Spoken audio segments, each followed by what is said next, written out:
Welcome to So Very Easy. My name is Laura, and today we are going to do some machine applique. But it's not like a normal applique where you have to glue the entire piece of fabric down. It's a little bit different, and what makes it different is the thread we're going to use. And we are going to use this thread from Superior Threads. It's called Charlotte's Fusible Web, and that thread is glue.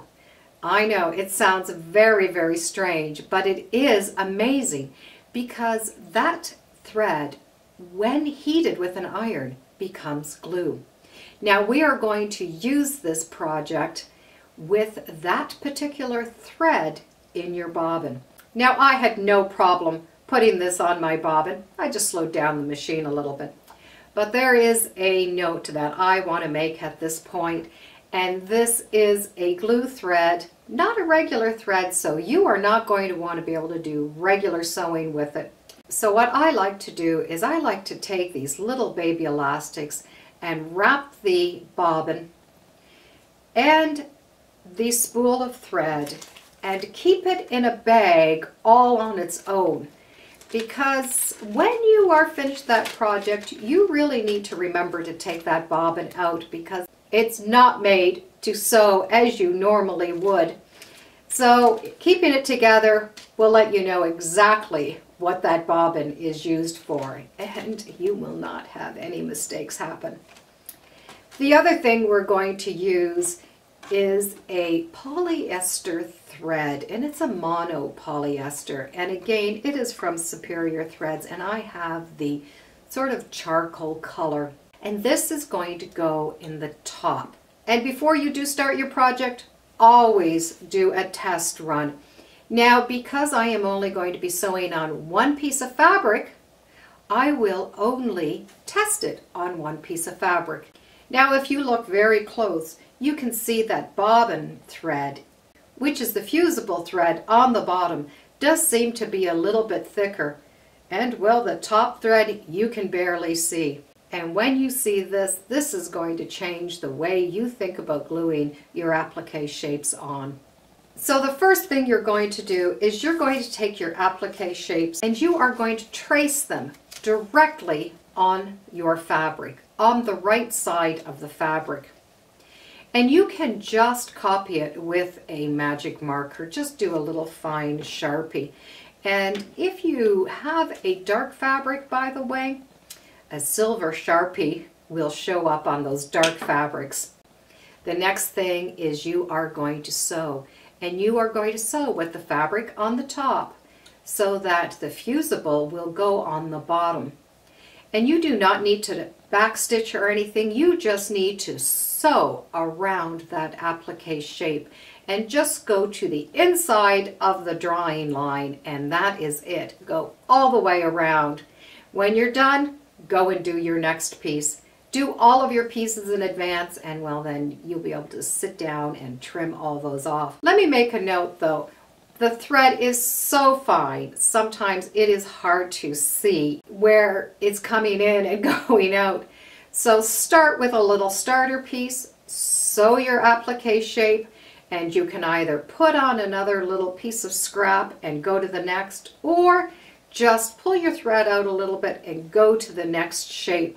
And that way that thread is not going to get lost on you and you will know where it is. So I've stitched all the way around and I've trimmed really close to the edges. So now I have all of my applique pieces cut out with that fusible web right on the back.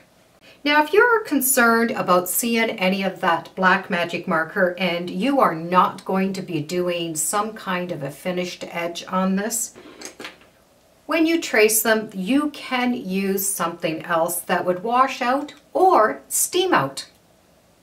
But I am going to be doing a zigzag, so I have no worries about that showing. Now, the next thing we're going to do is we are going to iron all of these pieces onto the area we want them. But before you do it, we should give it a test.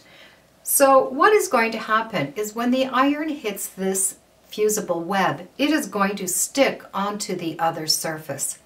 So this is a good time to give it a test so that you know that your iron is not too hot or that it's hot enough. And you're going to need a medium heat iron. You don't need a really hot iron at this point. And this is how the theory is.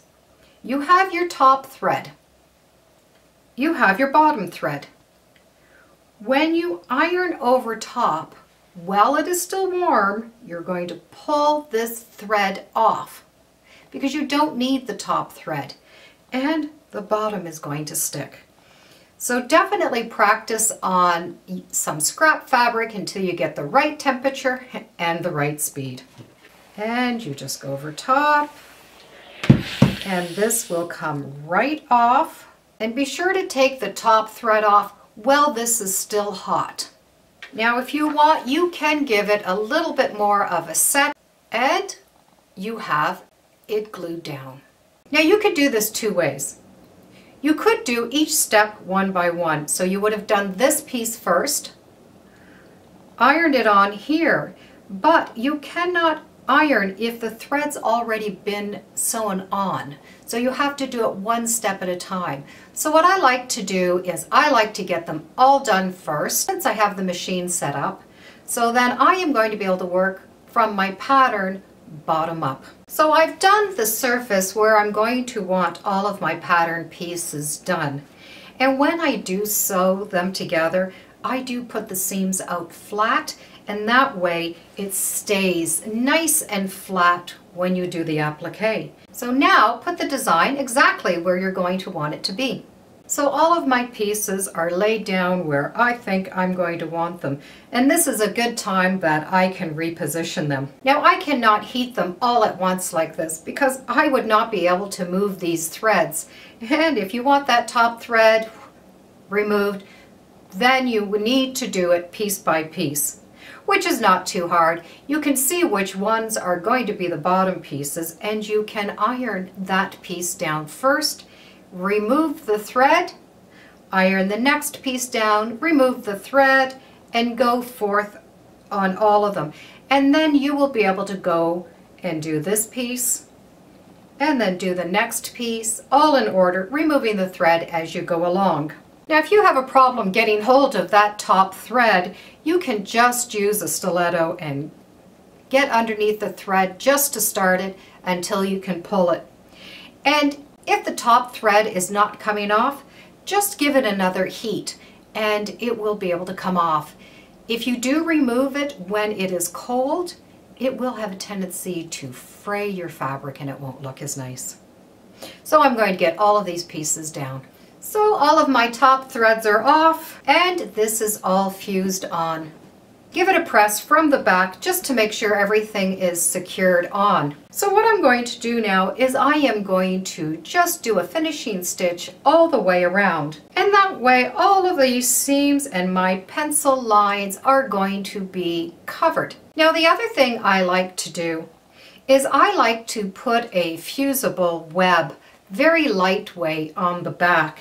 Well, it solves a couple of things. It makes it a little bit more stable to work with, and it's light enough it's not going to give it a little extra weight, but it's going to make this flat in the back, so your presser foot is not going to get caught on any of the seams. So there we have it. It's all stitched on. And with the fusible interfacing on the back, do you see how nice and flat it has remained? Another thing you can do, just like a traditional applique, is you can trim off the layers in the back so you only have one piece of fabric in each layer. But I am going to be using this as a wall hanging, so I don't mind the extra weight. Now to use this thread, you don't have to use it in the bobbin. You could, if you just needed to do a long skinny piece in a project and you just wanted it to be secured, you could just lie the thread down and put the piece over top. Be sure you don't get the iron on the extra threads and just iron it on. And now it's ready for you.